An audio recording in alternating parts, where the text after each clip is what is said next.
Welcome. Today we are here with Jeannette Coulson from Tech Nordics Advocates, who is here to tell us a story about the most well-known and oldest network within Global Tech Advocates.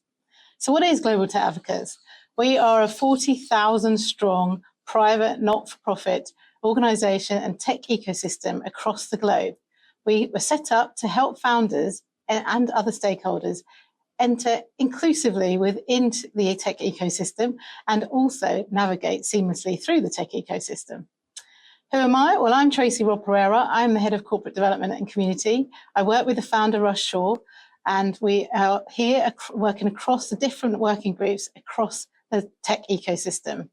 That includes 20 working groups within the UK that are thematic and sector-led. But then we also have over 60 different geographic locations across the globe in America, South America, Australia, Europe, and Asia, and Africa. So we're pretty much covering most of the continent. And I'm here today with Jeannette to be able to explain the stories around Tech Nordics Advocates and how it all came about. I want to thank Jeannette for being here today, and I would love to hear from you first about your role, your strategic objectives, and how you first got involved with Tech London Advocates and Global Tech Advocates. Well, firstly, thank you for having me, Tracey, and hello to everybody watching.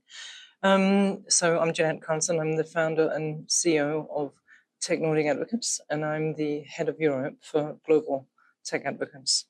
And this is a fantastic story, really. So going back now 10 years. So to address your first question, the way in which I got involved with what was at the time Tech London Advocates was when I was a leader at IBM in the UK, and I was charged with scouting independent software vendors for IBM. I was introduced to Russ, who had just about, this is back in 2013, just about started Tech London Advocates. And I thought that was an absolutely fantastic idea, joining the dots across the ecosystem. And for me, as a representative of a corporate, it was an extraordinary kind of playground, if you like, to source startups and find how, fairly easily, we could connect startups with investors, with corporates, with policymakers, etc. So that was how it all started. Wow, all that time ago. That's great, and I do know from Russ that you started 2 years when you were working with Tech London Advocates and Global Tech Advocates, and then you started Tech Nordics Advocates. So absolutely, yeah. And Russ and I sat on a connecting tech city steering groups together, and back in the day, so back in 2013, and started talking about how that need to join the dots across the ecosystem is pretty universal, really, not just a UK phenomenon. And that's really what led to, hey, let's go and do this in the Nordics. Wow. And not just because it's important to join the dots across each tech ecosystem in every country, but also because each of the Nordic countries is, are very small. So access to scale, talent, growth capital, know-how, partners, etc., is fairly limited. So there was a real sense of not only should we connect the startup ecosystem in each country, but it would also make a lot of sense to connect the Nordic Baltic countries under one brand, which is what then became Tech Nordics Advocates back in 2015. Yeah. So yeah, that's excellent. So I just wanted to hear then, how has the power of the Global Tech Advocates community helped you grow Tech Nordics Advocates, and personally as well? Yeah, no, absolutely. And I think go back to what I just said about each Nordic and Baltic country is very small. Access to global markets limited, and know-how and growth capital, etc. What I was just saying before. So the idea of having ready-made, let's call it that, global footprint is absolutely fundamental to the ability of Nordic and Baltic technology companies' ability to scale and expand internationally. So that's unique.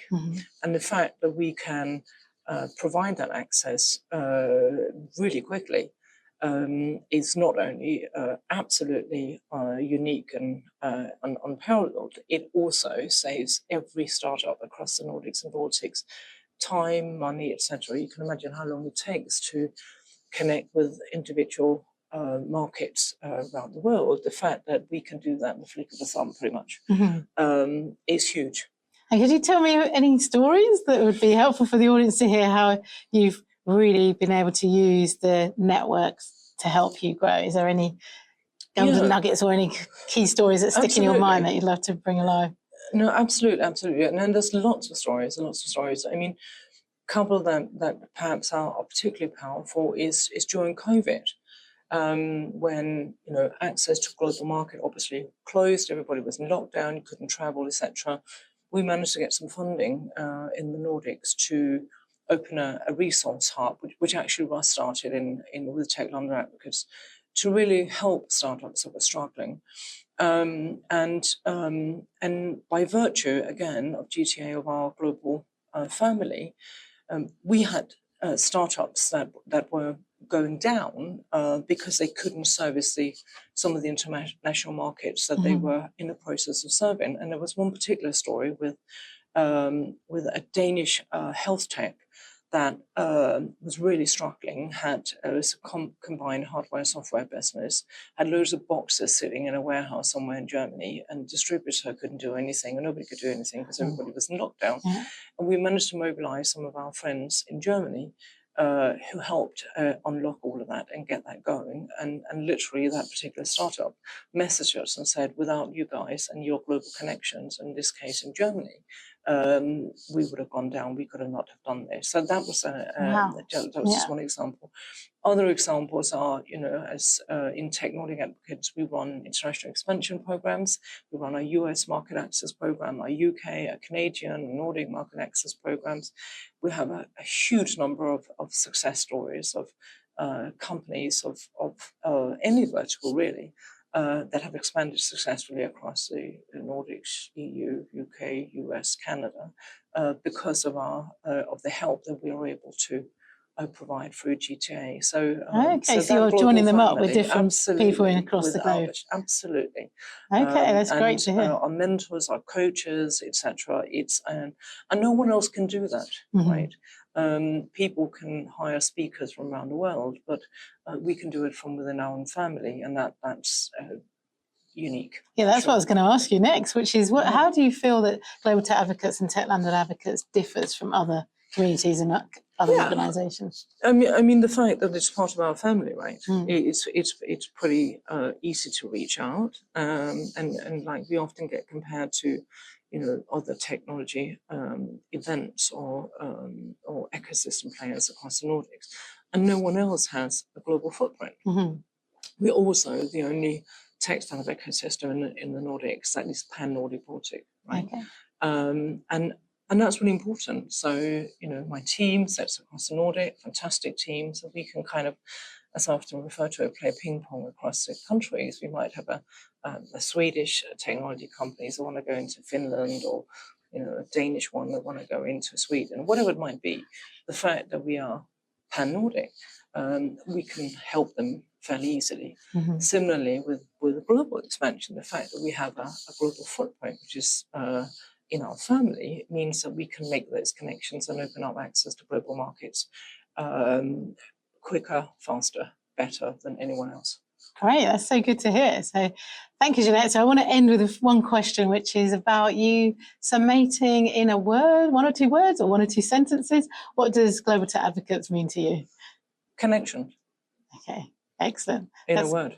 In a word, connection. Or seamless connection, right? Seamlessly. Yeah. You said one word. One or two words. Okay, great. Well, thank you so much for joining us today. I really appreciate it. It's been really great to be able to have you speak about Tech Nordics Advocates for Global Tech Advocates. And it's great to have this. It's courtesy of Elsie, who's videoing this with Pitchflix, and myself, Tracey Rob Perera.